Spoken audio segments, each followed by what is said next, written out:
Welcome to Obsessed with Success, starring Russell Morgan. Welcome back to Obsessed with Success with Russell Morgan, founder and CEO of Morgan Legal Group, one of New York's most respected estate planning firms. Russell is not only a top estate attorney, but also a business strategist and media featured leader who helps lawyers scale with clarity and confidence. I'm Evan Mack, and today we're talking about what happens after the hustle, how to step back from your firm without stepping away from success. This is Exit Without Ego, how to build a firm that runs without you. Russell Morgan, sir, welcome back. Evan, great to be here as always. Good to see you. But let's get right into it though. As a lawyer, do you do you create a practice to step away? Do you create something to build something to be able to fall back and let it run by itself? Or what's your thought process when you were on this journey? My thought process has always been scalable, sustainable, and self-sufficient. I think that a lot of the problem is the control issue, that people are having problems letting go of certain tasks that we can outsource. And there's no real vision. A lot of people just start with what they know. There's no real plan in place. There's no plan for scalability. There's no plan for operations, for reputation management, for marketing. And a lot of people just stumble as they go. We started from day one with those three things in mind. It's always been scalability, sustainability, and self-sufficiency. And I think that's where a lot of people get lost in the trenches, is they get so caught up in trying to figure out how to make something successful that they don't realize, number one, the time and effort that they're going to take away from their personal lives, that they're going to lose otherwise spending with their families, with their loved ones, with their kids, in actually growing it, but how to get out, how to make it so it's self-sufficient, how to make sure that you're able to delegate, but keep people accountable so that you can step back into your life and what I like to call buy back your time, where you can delegate to an extent while still maintaining control. And this is something that you really have to work on from ground level, because at the end of the day, we don't live to work. We work to live, right? So, and if we're following that same step, I will outwork anybody, but I also value my health more than I value my profession. You can buy medicine, you can't buy health, right? So with that being said, people have to take a look at where they are professionally, where they want to be professionally, and how can they stay where they want to be professionally, but also maintain a work-life balance. Because without the other side, without your family support, without your friends' support, what's the point of all of it? Why are we creating all of this? I understand it's adding value to community and building legacy, and that's wonderful, but family first. Yeah, I hear what you're saying when it comes to that, but you think that kind of, applies to every kind of aspect of life? Do you really truly think that people live in a world where, like money doesn't buy happiness? Do you truly believe in like putting your family first, even though you're still trying to sustain a living and you're trying to be a professional? You know what I mean? I just think that's interesting as you navigate through life and in your grind and you're trying to pay bills and all these things like that, Russell. But how do you balance that out? You know what I mean? How do you have that mindset when you're really trying to create something? You have to keep in mind that after a certain point, it's just numbers. It's one thing to make sure you have a roof over your head, your college funds are paid, your credit cards, your utility bills, all that stuff is covered. After you get to a certain point and a certain level, it really just becomes wealth for the sake of wealth. And at that point, you really have to take a good look at yourself and see what is more important to you. And what does your legacy look like? Is your legacy going to be a lot of wealth creation, but not much time spent on socializing, not much time spent giving back to the community, which is a massive part of our practice to begin with? So you have to ask that existential question of, why am I here? Why am I working so hard? And is it really just dollars for the sake of dollars, or is it dollars for the sake of buying back my time so I can spend more time with my family? Because let's face it, Mac, We're only here for X amount of years. And the Right. older we get, the faster those years pass. We're in July. I mean, it feels like 25 just started. We're halfway through the year. And to all of our listeners out there, especially to the younger crowd, if I can go back 10 years, Yeah. believe me, I get it. You know, it feels like a lot slower. You start pushing into your 30s, 40s, and 50s, that time flies faster than you can remember. So people really have to think about, once you get past the point of, I've covered my basic necessities, everything I have is good. At this point, how am I dividing my time?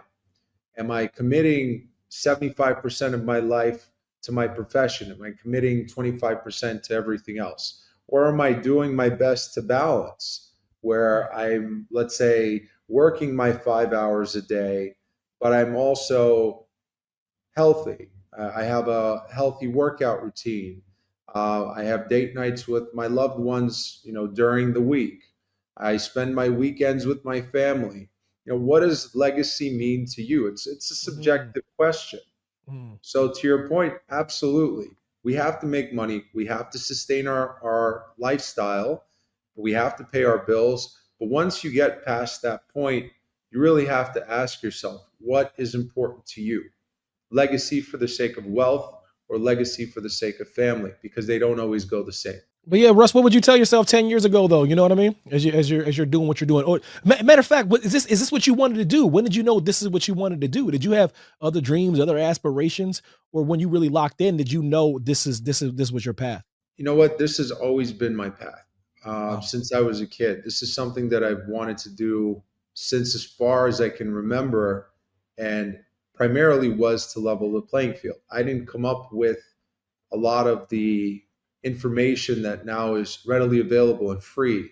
A lot of the educational tools, software, the chat GPTs, the Googles, they weren't around in the 80s and the 90s when I was growing up.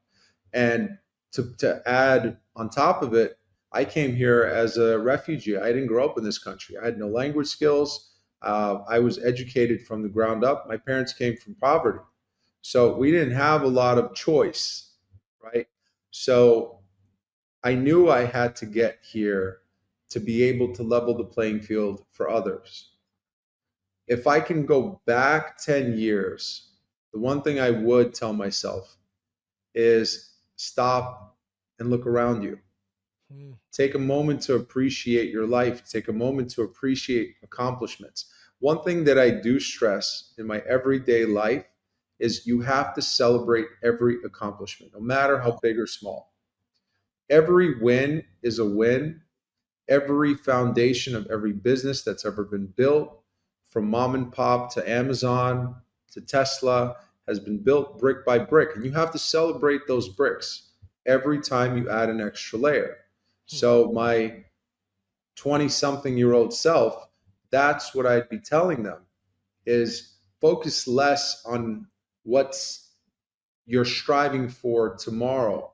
Focus on what's in front of you. Celebrate your victories, big or small, and make sure, most important, that you enjoy your life in the process. Because if you don't, what's the point? Why are we working so hard if Right. you're spending all of your time, if not most of your time, at work? So I always think about the pursuit of happiness, when things are instilled in you and you're raised and you're taught to have, sustained living, white picket fence, you know what I mean, wife, get kids, have a job, good credit, all these things that you're taught. And then I know a lot of people that have those things that aren't necessarily happy.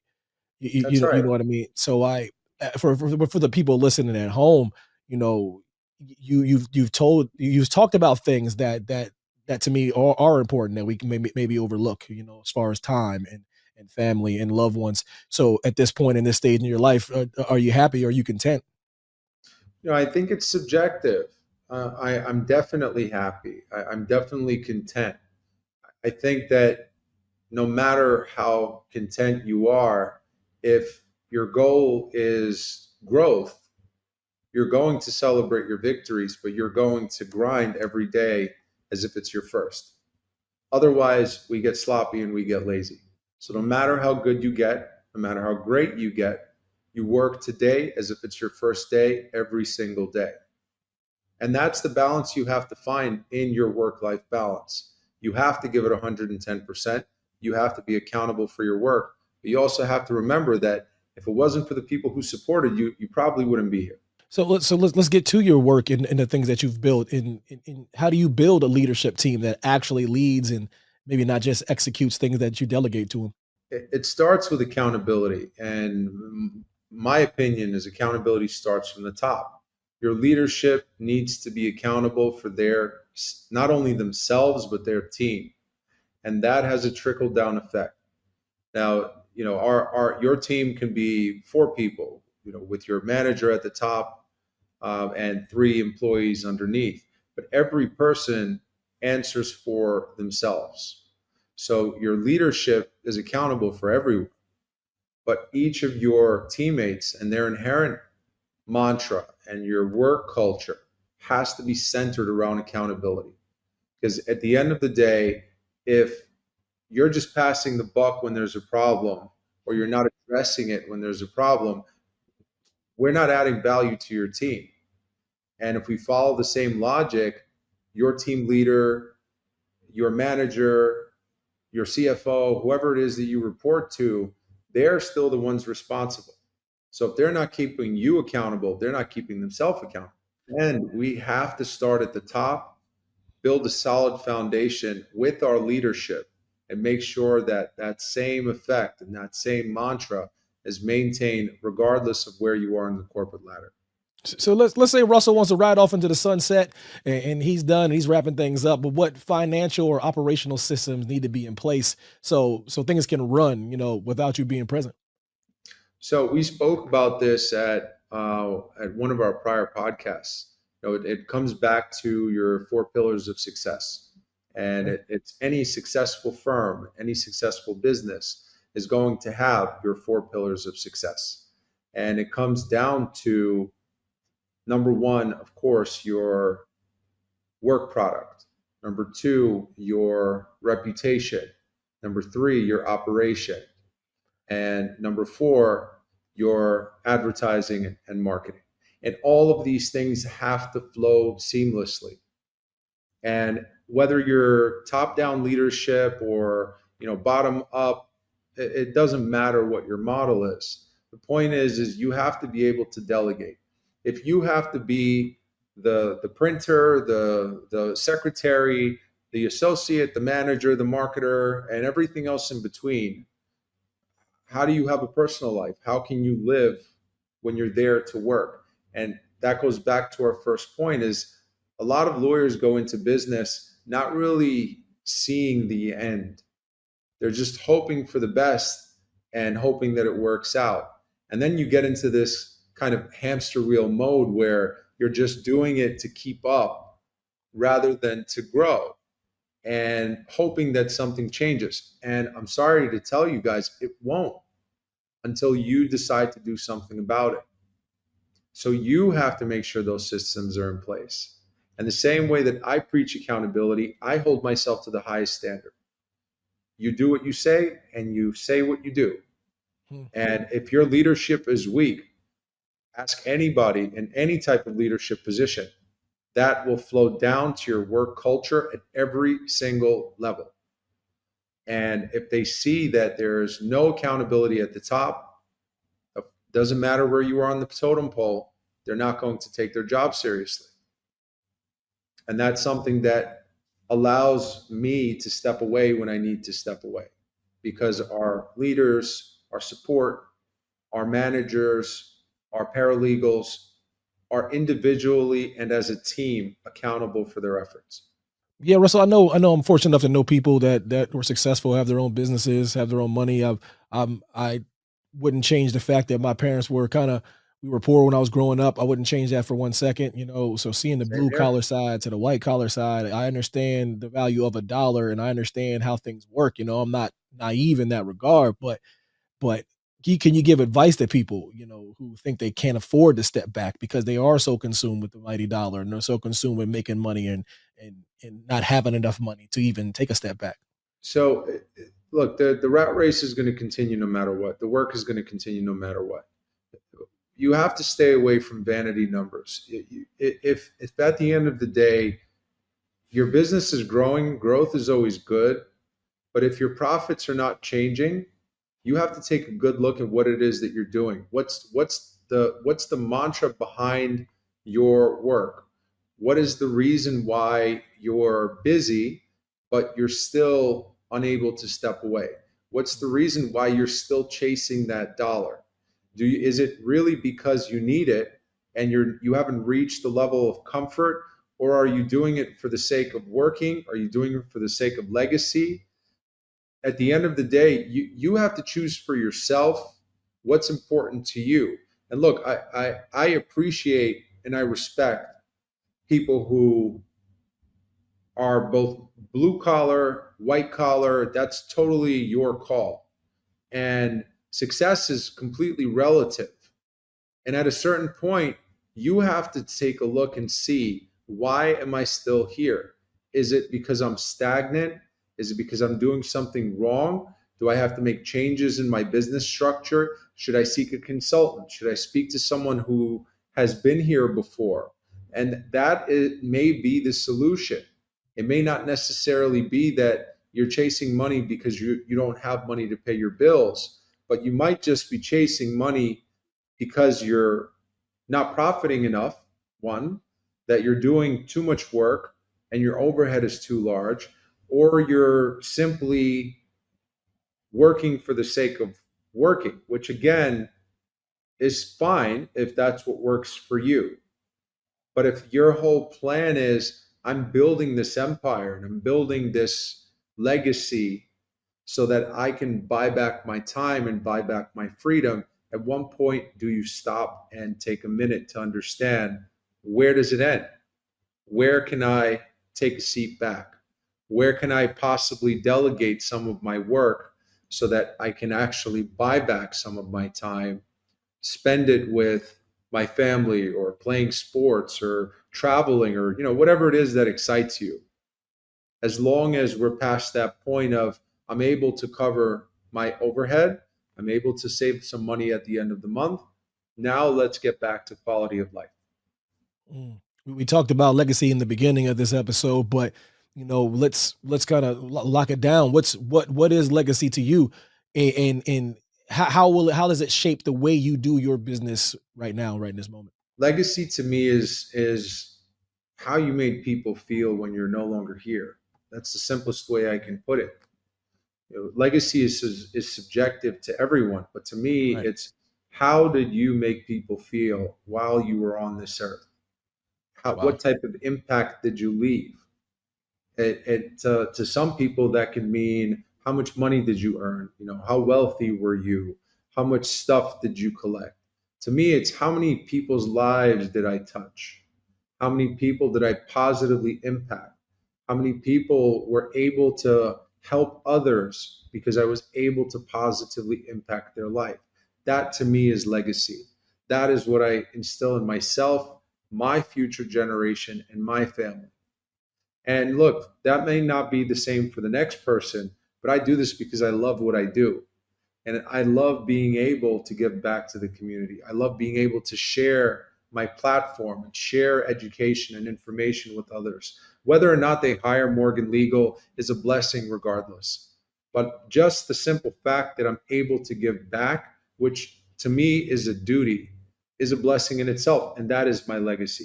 It's the ability to impact others. It's the ability to see the positive emotional feeling that you've left on people around you. How many people around you when you're no longer with us? Russell Morgan, sir, thank you so much for your insight and thank you for your time. Always great to be here, Mac. All right.